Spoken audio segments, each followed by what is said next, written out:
Hello welcome in के study 1024 में हूं अरुण कुमार यादव और इस वीडियो में हम देखने वाले हैं क्लास 11 की एक्सरसाइज 7.3 के question number 9, 10 and question number 11। और इससे पहले मैंने जितनी वीडियोस बनाई हैं उन सभी का लिंक आपको इस वीडियो के डिस्क्रिप्शन में मिल जाएगा या फिर यहाँ पर जो आई बटन होता है यहाँ से भी आप उनको देख सकते हैं। तो देखिए क्वेश्चन नंबर 9 से शुरू करते हैं। क्वेश्चन नंबर 9 में हमसे बोला गया है हाउ मैनी वर्ड्स विद और without meaning can be made from the letters of the word Monday assuming that no letter is repeated if. पहले केस में दिया हुआ है 4 letters are used at a time, दूसरे केस में दिया हुआ है all letters are used at a time, और तीसरे केस में दिया हुआ है all letters are used but first letter is a vowel. मतलब कि हमारे पास एक वर्ड है मंडे। पहले केस में हमें बताना है कि इससे हम कितने अलग अलग वर्ड बना सकते हैं जब रिपीटिशन अलाउड ना हो और हमें 4 लेटर्स यूज करने हो एक बार में।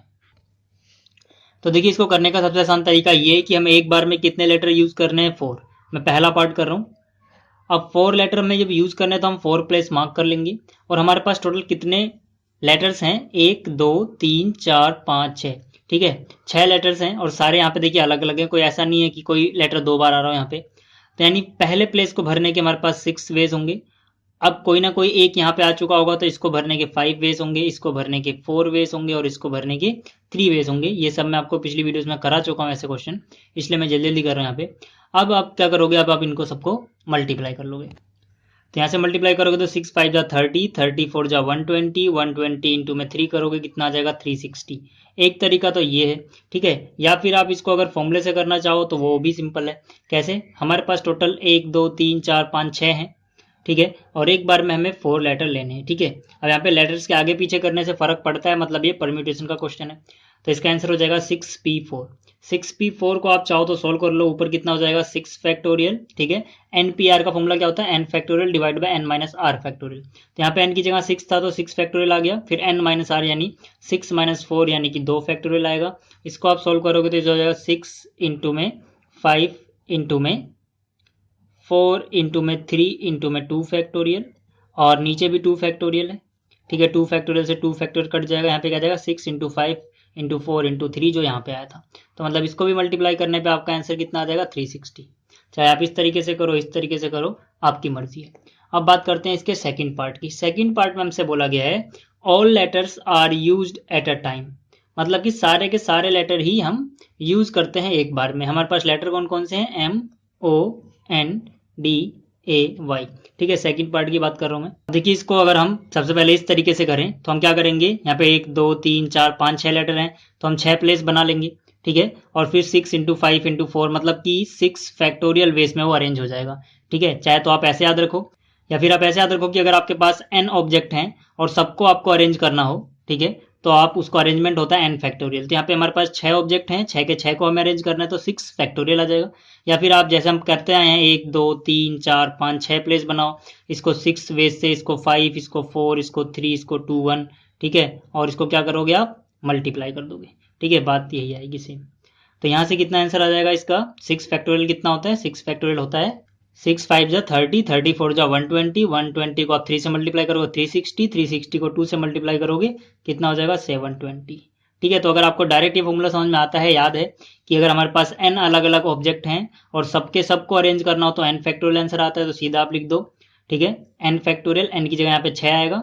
या फिर आप इस तरीके से कर लो, आपकी मर्जी है। या फिर अगर आप मान लीजिए फॉर्मूले से करना चाहते हैं ये सवाल, तो आप क्या करेंगे, आप इसमें लिखोगे हमारे पास टोटल 6 ऑब्जेक्ट हैं और एक बार में हमें सारे को यूज करना है, ठीक है, ऑल लेटर्स यूज करने, मतलब 6p6 आएगा।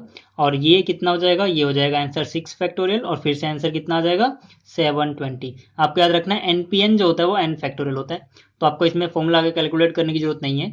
अगर यहाँ और यहाँ वाली वैल्यू सेम हो, यहाँ पे n हो यहाँ भी उसी के बराबर हो, तो सीधा n फैक्टोरियल आंसर आता है। आप देखिए जो इसका तीसरा पार्ट है, इसमें हमसे बोला गया है all letters are used but first letter is a vowel, मतलब सारे के सारे लेटर हमें यूज करने हैं तीसरे पार्ट में, लेकिन जो पहला लेटर है वो एक वोवेल होना चाहिए। तो हमारे पास टोटल 6 लेटर्स हैं, ठीक है, तो हम 6 प्लेस मार्क करते हैं 1 2 3 4 5 6। अब इस 6 में से क्या होगा कि जो पहला है वो एक वोवेल होना चाहिए। अब MONDAY, इसमें से वोवेल कौन है, O एक वोवेल है और A एक वोवेल है। मतलब पहले प्लेस को मैं इनमें से चाहे O से भरूं चाहे फिर A से फिल करूं या भरूं, तो मतलब पहले प्लेस को फिल करने के मेरे पास 2 तरीके हैं। अब इन दोनों में से कोई एक यहाँ पे आ जाएगा, एक इसमें से बचा रहेगा और बाकी के 4, ठीक है। 6 में से 4 क्या थे, नॉन वोवेल यानी कॉन्सोनेंट, और 2 क्या थे, वोवेल। तो यहाँ पे इनमें से एक यहाँ पे आ गया, एक बचा हुआ है, और जो कॉन्सोनेंट है उसमें से 4 बचे हुए हैं। तो कितने तरीके हो गए इसको भरने के, इसको भरने के 5 तरीके, इसको भरने के 4 तरीके, इसको 3, इसको 2, इसको 1। तो मतलब आप क्या करोगे, इन सबको मल्टीप्लाई कर दोगे, आपका आंसर आ जाएगा, ठीक है। तो कितना हो जाएगा, 2 5 जा 10, 10 4 जा 40, 43 जा 120, 122 जा 240। तो इसका आंसर कितना आ जाएगा, 240 आ जाएगा। या फिर मान लीजिए अगर आप इसको फॉर्मूले से करना चाहते हैं, ठीक है, तो आप कैसे करोगे, फॉर्मूले से करना भी इसको आसान है। देखिए फिर से आप क्या करो, 1 2 3 4 5 6। अब यहाँ पर क्या क्या आ सकता है, पहले वो आप देख लो। यहाँ पर या तो ओ आएगा या तो ए आएगा, ठीक है। जब आपको ऐसा कुछ करना हो फॉर्मूले से, तो आप क्या करो, जिस प्लेस पे यहाँ पर हमें वोवेल रखना है उसको अलग मानो, और जो बाकी बच गया इसको अलग मानो आप, ठीक है। तो सबसे पहले आप थोड़ी देर के लिए इसको भूल जाओ। आप याद रखो कि मान लीजिए आपको अगर एक ही प्लेस फिल करना होता, तो यहाँ पे एक प्लेस फिल करना है, आपके पास चॉइसेस 2 हैं। मतलब आप इसको कितने तरीके से फिल कर सकते हो, 2p1 मल्टीप्लाई में। यहाँ पर देखिए, यहाँ पर क्या क्या आ सकता है, यहाँ पर जो m है आ सकता है, ठीक है, n भी आ सकता है, m n d और y तो आ ही सकते हैं, m n d और y। इसके अलावा एक और चीज आएगी, क्या आएगी, देखिए यहाँ पे अगर o जाएगा तो a बच जाएगा, तो a इधर आ सकता है। इसी तरह से अगर यहाँ पे a फिल हुआ होगा तो o बचा होगा, मतलब कि इन दोनों में से कोई सा एक यहाँ फिल हो रहा है, जो दूसरा वाला बच रहा है वो भी यहाँ पे आ सकता है। हमें नहीं पता कौन सा बचेगा, जिस बार ए फिल होगा उस बार ओ बचेगा, जिस बार ओ फिल होगा उस बार ए बचेगा, मतलब कोई सा एक तो बचेगा। तो 1 2 3 4 तो ये हैं, इनमें से जो एक आएगा 5, मतलब 5 में से कितने प्लेस हमारे पास, 1 2 3 4 5, तो 5 में से 5 को फिल करना होगा, ठीक है। तो इसका आंसर आएगा 2p1 इंटू 5p5। इसको भी अगर आप सॉल्व करो तो आपका आंसर कितना आ जाएगा, 2p1 मतलब 2 फैक्टोरियल डिवाइड बाई 2 - 1 यानी कि 1 फैक्टोरियल, इंटू में 5p5 वही है जो मैंने आपको बताया था, n की वैल्यू क्या होती है, n फैक्टोरियल, मतलब 5p5 की वैल्यू 5 फैक्टोरियल हो जाएगी।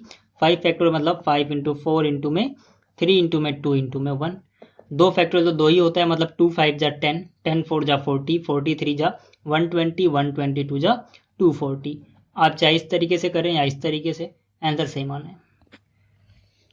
तो ये था क्वेश्चन नंबर 9। अब देखते हैं क्वेश्चन नंबर 10 क्या है। अब देखिए क्वेश्चन नंबर 10 में हमसे बोला गया, in how many of distinct permutations of the letters in Mississippi do the 4 eyes not come together. मतलब कि जो मिसिसिपी के लेटर साइन को अरेंज करके जितनी भी डिस्टिंक्ट परम्यूटेशंस बनती हैं, उनमें से ऐसी कितनी हैं जिसमें चारों के चारों आई जो है वो एक साथ नहीं आए होंगे। तो इसको निकालने का सिंपल तरीका क्या है, देखिए चारों के चारों आई एक साथ ना आने का मतलब ये है कि आई अकेला आएगा कोई दिक्कत नहीं है, 2 आई एक साथ आ रहे हैं तब भी कोई दिक्कत नहीं है, 3 आई एक साथ आएंगे तब भी कोई दिक्कत नहीं है, बस 4 के 4 जो आई हैं यहाँ पर वो एक साथ नहीं आने चाहिए। तो उसके लिए हम क्या करेंगे, मान लीजिए हमें किसी तरह से पता लग जाए कि टोटल कितनी अरेंजमेंट या कितनी परम्यूटेशंस हैं, इसकी टोटल परम्यूटेशंस हमें पता लग गई, और हमें ये पता लग जाए कि ऐसे कितने केसेस हैं या ऐसे कितनी परम्यूटेशंस हैं जिसमें चारों के चारों आई एक साथ आते हैं। तो हम टोटल में से उन केस को अगर माइनस कर दें जिसमें चारों के चारों एक साथ आ रहे हैं, तो कौन से केस बचेंगे या कौन सी परम्यूटेशन बचेंगी, सिर्फ वही बचेंगी जिसमें चारों के चारों एक साथ नहीं आते होंगे। तो इसका सिंपल सा फॉर्मूला होगा 4 I's do not come together is equal to total permutations minus 4 I's come together. यानी टोटल में से आप जहां पे चारों के चारों एक साथ आ रहे थे माइनस कर दो, आपको वो मिल जाएगा जहां पे चारों के चारों एक साथ नहीं आएंगे।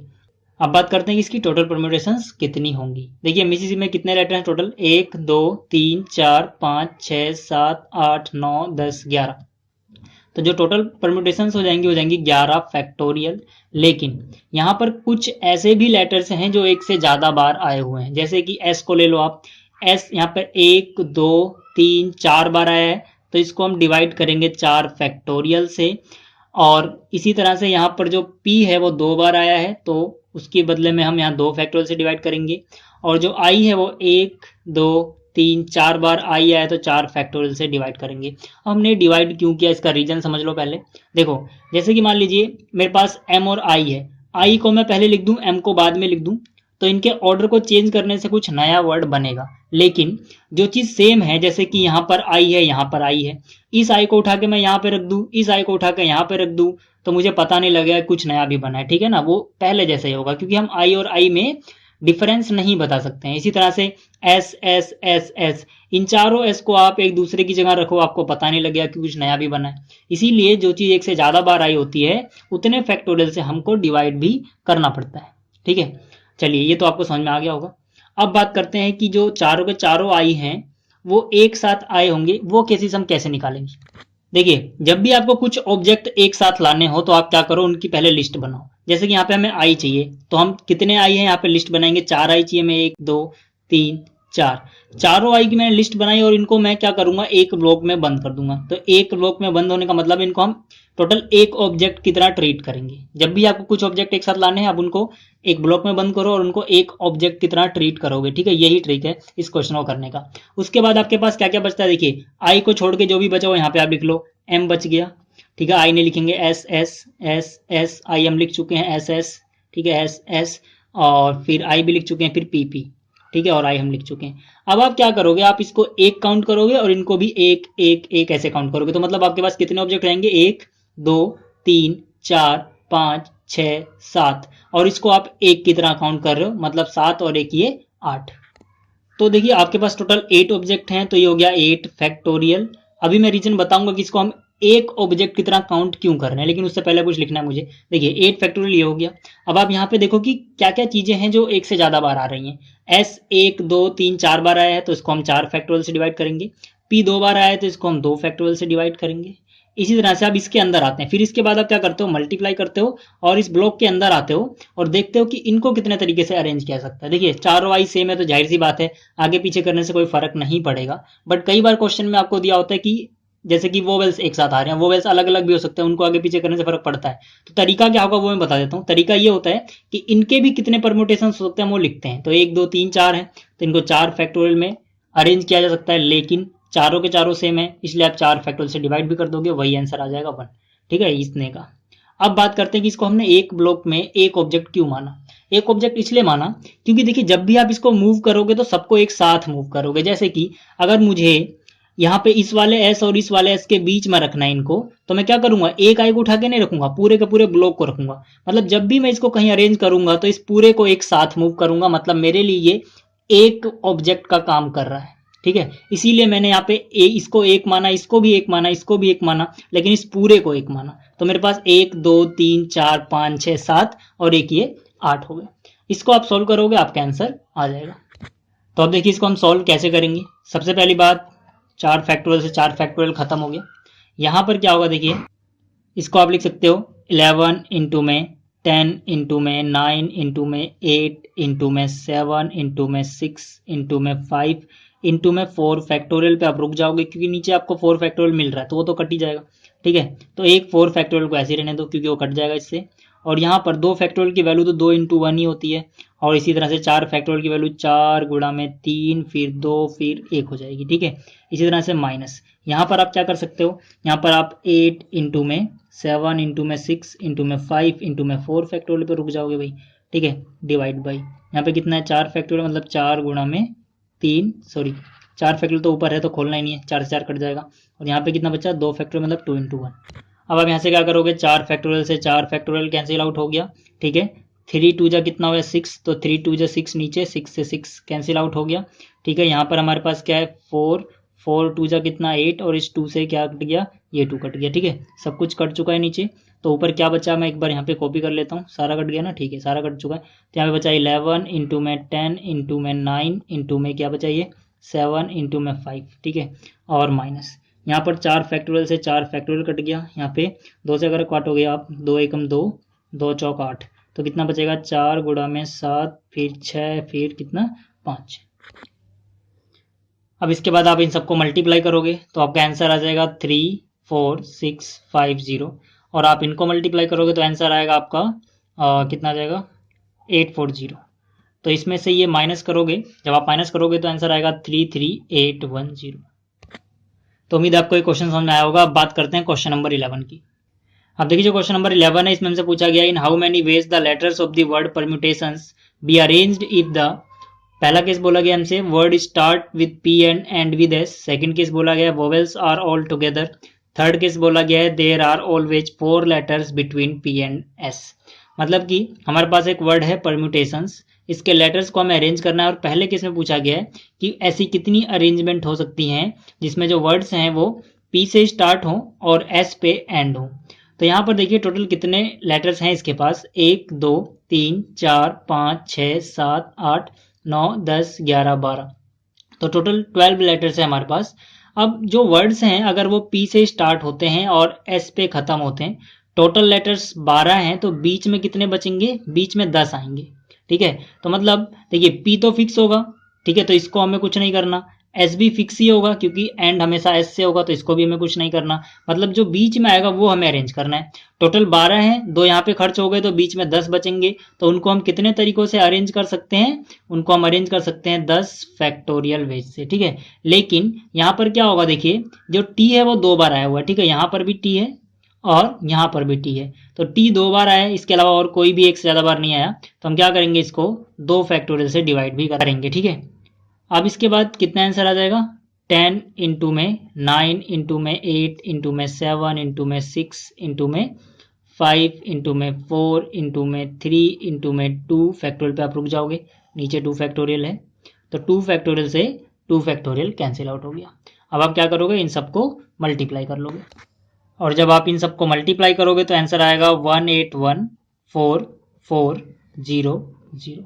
ठीक है, तो ये था पहला पार्ट। अब बात करते हैं इसके दूसरे पार्ट की।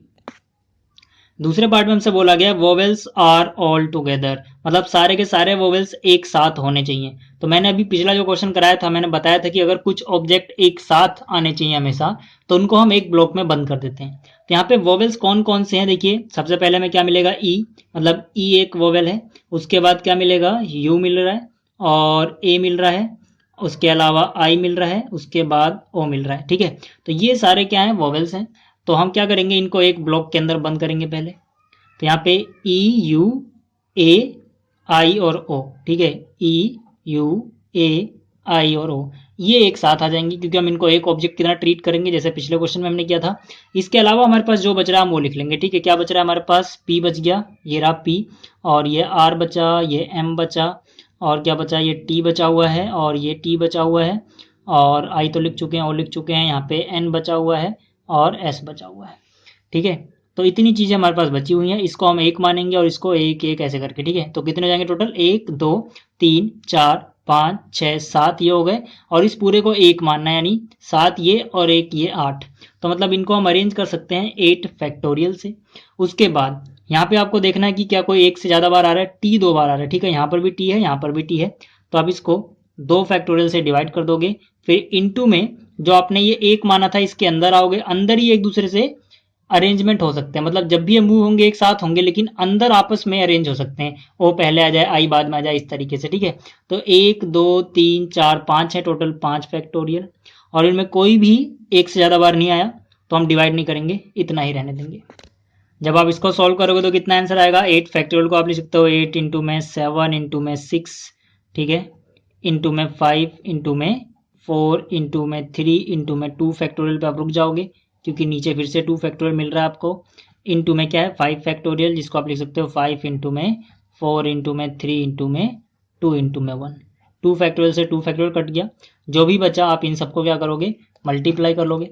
तो मल्टीप्लाई जब आप करोगे तो आपका आंसर आएगा 241920। तो ये था इसका दूसरा पार्ट। अब बात करते हैं इसके तीसरे पार्ट की। ठीक है, अब देखिए तीसरे पार्ट में हमसे बोला गया है there are always 4 letters between p and s. ठीक है, तो जो तीसरा पार्ट है थोड़ी कॉम्प्लेक्स लगता है करने में, तो इसको आप जरा ध्यान से समझना। मतलब कि हमेशा पी और एस के बीच में 4 लेटर्स होने चाहिए। टोटल लेटर हैं 12, तो हम क्या करेंगे 12 प्लेस बना लेंगे, 1 2 3 4 5 6 7 8 9 10 11 12। ठीक है, तो यहाँ पे देखिए 12 प्लेस बन गए, इनमें ही हमें इन लेटर्स को अरेंज करना है। क्वेश्चन ये है कि पी और एस के बीच में हमेशा 4 लेटर्स होने चाहिए। कहने का मतलब है कि अगर मैं पी को यहाँ पे फिल करूँगा तो 1 2 3 4 जगह मैं छोड़ दूंगा, उसके बाद एस फिल करूँगा, क्योंकि इस पी और एस के बीच में 4 होने चाहिए टोटल। ठीक है, तो देखिए अगर मुझे सिर्फ इतना ही अरेंज करना होता, ठीक है, अगर क्वेश्चन सिर्फ इतना होता कि एक बार पी और एस के बीच में है, तब मैं क्या करता, तब मैं देखता भाई टोटल 12 प्लेस थे, 2 प्लेस तो फिक्स है कि P आएगा और S आएगा, तो यहाँ पे 1 2 3 4 5 6 7 8 9 10 जगह बच जाती, मतलब मैं अरेंज करता 10 फैक्टोरियल। और क्योंकि जो मैं यहाँ पे लाऊंगा उसमें T 2 बार आया हुआ है, तो मैं इसको 2 फैक्टोरियल से डिवाइड कर देता। लेकिन क्वेश्चन सिर्फ इतना नहीं है, क्वेश्चन में देखिए P और S के बीच में 4 आने चाहिए, यानी कि अगर मैं S को उठा के यहाँ रख दूं और P को उठा के यहाँ रख दूं तब भी तो उनके बीच में 4 आएंगे, मतलब मैं इसका डबल करूंगा। एक बात तो ये होगी। दूसरी बात ये होगी कि अगर P यहाँ ना होके P यहाँ पे हो जाए तो S कहाँ चला जाएगा, S यहाँ पे हो जाएगा। भाई देखो P यहाँ पे खिसक के यहाँ पे आ गया तो S एक आगे चला जाएगा, क्योंकि बीच में 4 चाहिए। इसी तरह से जब P यहाँ आएगा तो S यहाँ जाएगा, P यहाँ आएगा तो S यहाँ जाएगा, जब P यहाँ आ रहा होगा तो S यहाँ जा रहा होगा, जब P यहाँ जा रहा होगा तो S यहाँ जा रहा होगा, फिर P यहाँ आएगा तो S यहाँ आएगा। मतलब मैक्सिमम P यहाँ पे आ सकता है और S यहाँ पे आ सकता है। तो ऐसे कितने केस हो सकते हैं वो हमें काउंट करना है। देखिए ध्यान समझना, जब P यहाँ था तो S यहाँ पे था, एक केस बन गया, ये आया, ठीक है। जब P यहाँ था तो S उससे आगे गया होगा, यानी दूसरा केस है। तीसरे केस में P यहाँ पे आया, चौथे केस में P यहाँ पे आया, पांचवें में यहाँ, छठे में यहाँ, सातवें में P यहाँ पे आया। इससे आगे P नहीं जा सकता, क्यों? क्योंकि जैसे इससे आगे P जाएगा, P मान लीजिए मैं यहाँ लिख दूं तो 1 2 3 4 ही तो बचे, उसके बाद S लिखने की जगह ही नहीं होगी, तो मतलब P मैक्सिमम यहाँ तक आ सकता है। तो ऐसे कितने केस बन रहे हैं, 1 2 3 4 5 6 7। तो हम क्या करेंगे, इसको 7 से मल्टीप्लाई कर देंगे। लेकिन क्वेश्चन अभी भी अधूरा है। क्यों अधूरा है? क्योंकि मैंने हमेशा P को शुरू में लिखा, S को बाद में लिखा। जबकि अगर मान लीजिए S पहले होता और 1 2 3 4 छोड़ के फिर P आता, तब भी तो इनके बीच में, ठीक है, 1 2 3 4 इसको छोड़ दो, यहाँ पर P आता, तब भी तो इनके बीच में 4 लेटर होते। मतलब कि जो मैंने अरेंजमेंट करी है उसका डबल होगा हमारा आंसर, क्योंकि S और P आपस में तो अरेंज कर सकते हैं ना। P की जगह S लिख दो, S की जगह P लिख दो, तो ये टोटल हमारा आंसर आएगा। तो इसको अगर आप सोल्व करो तो 2 7 जा कितना हो गया, 14 हो गया इंटू में। यहाँ पर इसको आप सोल्व करोगे 10 इंटू में 9 इंटू में 8, फिर 7, फिर 6, फिर 5, फिर 4, फिर 3 इंटू में 2 फैक्टोरियल पर रुक जाओगे नीचे, क्योंकि 2 फैक्टोरियल है, इसको इससे काट लोगे, इन सबको आप मल्टीप्लाई कर लोगे और मल्टीप्लाई करने के बाद आंसर आएगा 25401 600। ठीक है, ये 6 है। ठीक है, अगर आपको यहाँ पे नजर नहीं आ रहा मैं दोबारा से यहाँ पे लिख देता हूँ। आंसर है 254 फिर 01600। आप इनको मल्टीप्लाई कर लेना, ये आंसर आपको मिल जाएगा। ठीक है, तो इस वीडियो में इतना ही। उम्मीद है आपको क्वेश्चन समझ में आया होगा। अगर आपको ये वीडियो अच्छी लगी तो इसको लाइक करें, शेयर करें एंड इस चैनल को सब्सक्राइब करें। थैंक्स फॉर वॉचिंग, मिलते हैं फिर अगली वीडियो में, तब तक के लिए गुड बाय।